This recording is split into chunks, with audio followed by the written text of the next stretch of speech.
दोस्तों, आप सबको बताने की ज़रूरत नहीं है कि इस समय अगर दुनिया में सबसे ताकतवर एयर डिफेंस सिस्टम कोई सा है तो वो है S-400। जी हाँ, S-400 अपने आप में बहुत ताकतवर है और सबसे बड़ी बात बैटल टेस्टेड है। इसके ऊपर आंख बंद करके विश्वास किया जा सकता है। अमेरिका के स्टेल्थ फाइटर जेट भी इसके आगे पानी कम चाय है। तो दोस्तों, भारत भी इसे खरीदने जा रहा है और साथ ही साथ मैं आपको बता दूं कि इस साल के अंत तक इसकी डिलीवरी भी शुरू हो जाएगी। भारत ने इसके लिए सारी व्यवस्थाएं पहले ही कर रखी है। भारत के पर्सनल्स को रशिया जाकर ट्रेनिंग भी दिलवा दी गई है। तो दोस्तों, अब किसी भी तरह का इसमें लेट लतीफ़ नहीं दिखाई दे रहा है। फाइनली ये भारत की सेनाओं को मिलने जा रहे हैं। लेकिन दोस्तों, ये अकेले नहीं आता। जी हाँ, S-400 जहाँ पर भी जाता है अपने साथ अमेरिका के काटसा प्रतिबंधों को भी लेकर जाता है। तो दोस्तों, इसी को लेकर इस समय चर्चाएं तेज़ है, क्योंकि अभी इसकी डिलीवरी में ज़्यादा समय नहीं बचा है। तो इसके प्रतिबंध भी हमारे ऊपर जल्दी ही लगने वाले हैं। लेकिन दोस्तों, यहाँ पर सबको उम्मीद थी कि जिस तरह से डिफेंस के अंदर भारत और अमेरिका की पार्टनरशिप हुई है, जिस तरह से दोनों देशों के रिश्तों में सुधार आया है, जिस तरह की बड़ी बड़ी डील्स इन दोनों देशों के बीच में हुई है, तो कहीं ना कहीं भारत को काटसा प्रतिबंध के चलते वेवर मिल सकता है। लेकिन दोस्तों, यहाँ पर ऐसी कोई भी चीज़ शामिल नहीं की गई है। जब काटसा प्रतिबंध 2016 में इंट्रोड्यूस किया गया था, उसी समय इसमें ऐसा कोई भी प्रोविज़न नहीं रखा गया कि किसी भी देश को अमेरिका कुछ स्पेशल मौक़ों के लिए छूट दे दे या वेवर दे दे। ऐसा हो ही नहीं सकता। अगर आपने रशिया से कोई भी बड़ी डील की है तो आपके ऊपर काटसा प्रतिबंध लगने ही है। जी हाँ, आपने देखा टर्की के ऊपर भी इस तरह के प्रतिबंध मढ़ दिए गए। टर्की वो देश जो कि खुद ही नाटो का सदस्य है। तो दोस्तों, इसी को लेकर काफ़ी चर्चाएं हैं, लेकिन कईयों का मानना है कि कहीं ना कहीं भारत को इसके अंदर वेवर मिल सकता है। मैं आपको बता दूं कि अमेरिकी संसद में भी इसको कई बार डिस्कस किया जा चुका है। और दोस्तों, खुशी की बात यह है कि अमेरिका के ज़्यादा ऑफिशियल्स, ज़्यादा एक्सपर्ट्स ये मानते हैं और अमेरिकी शासन को इस तरह का अनुरोध कर रहे हैं कि आप भारत के ऊपर प्रतिबंध ना लगाएं, क्योंकि ऐसा करने से दोनों देशों के रिश्तों में कहीं ना कहीं खटास आ सकती है।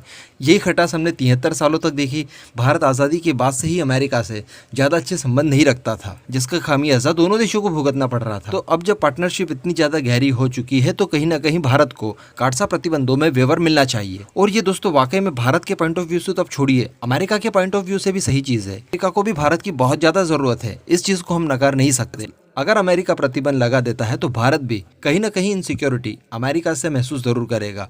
और अमेरिका की ये प्रॉब्लम है कि अगर भारत को यहाँ पर वेवर दे दिया तो आने वाले समय में S-500 भी खरीद सकता है। समझ गए? एक बार अगर छूट दी तो कोई दूसरी डील भी बड़ी वाली हो सकती है। इसलिए अमेरिका भी प्रतिबंध तो यहाँ पर लगाएगा। अभी रिसेंटली टोनी ब्लिंकन आए थे, जो कि अमेरिका के विदेश मंत्री हैं।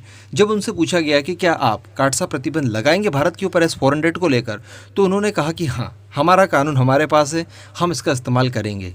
और इसी बात को लेकर हमने भारत से अपनी चिंताएं व्यक्त की है। यानी उन्होंने भारत की अथॉरिटीज से इस बारे में चर्चा की होगी।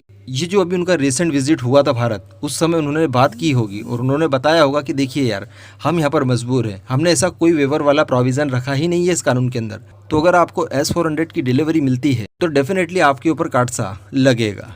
लेकिन हाँ दोस्तों, यहाँ पर एक अच्छी चीज़ निकलकर सामने ये आ रही है और ज़्यादातर लोग इसी बात को कंसीडर कर रहे हैं कि जो भी काटसा के तहत प्रतिबंध लगाए जाएंगे भारत के ऊपर, वो सिंबॉलिक होंगे। जी हाँ, अगर किसी दिन नल नहीं आया, आपको भगवान की पूजा करनी है और नहाना आपके लिए पॉसिबल नहीं है, तो ग्लास में उंगली डालो, थोड़ा सा पानी अपने ऊपर छिड़क लो, हो गया स्नान। मन चंगा तो कटुक में गंगा। ठीक वैसे ही प्रतिबंध भारत के ऊपर लग सकते हैं। देखिए, यहाँ पर एक और फ़ायदा भारत को मिल सकता है। डोनाल्ड ट्रंप और एर्दोवान की, जो कि टर्की के राष्ट्रपति हैं, उनकी अच्छी दोस्ती थी। इसलिए दोस्तों, अपना कार्यकाल खत्म होने से पहले ही डोनाल्ड ट्रंप ने टर्की के ऊपर प्रतिबंध लगा दिए। उन्हें पता था कि अगर जो बाइडन आ गए तो जो बाइडन वैसे ही टर्की और एर्दोवान से बहुत ज़्यादा चिढ़ते हैं, तो अगर वो प्रतिबंध लगाएंगे तो बहुत खतरनाक वाले लगाएंगे। इसलिए दोस्तों, उन्होंने अपना कार्यकाल खत्म होने से पहले टर्की के ऊपर प्रतिबंध मढ़ दिए, और वो भी बिल्कुल आंशिक रूप से, थोड़े बहुत नाम के केवल। कानून का किसी भी तरह से वायलेशन ना हो, इसलिए बस उन्होंने सिंबॉलिक रिस्ट्रिक्शंस टर्की के ऊपर लगा दिए, जिससे टर्की को कोई विशेष नुकसान नहीं हुआ। तो आई होप कि भारत को भी ऐसा ही कुछ वेवर मिल सकता है। प्रतिबंध लगने के बाद भी कोई शायद नुकसान भारत को ना हो। लेकिन दोस्तों, अमेरिका प्रतिबंध लगाएगा, इस बात की गारंटी है।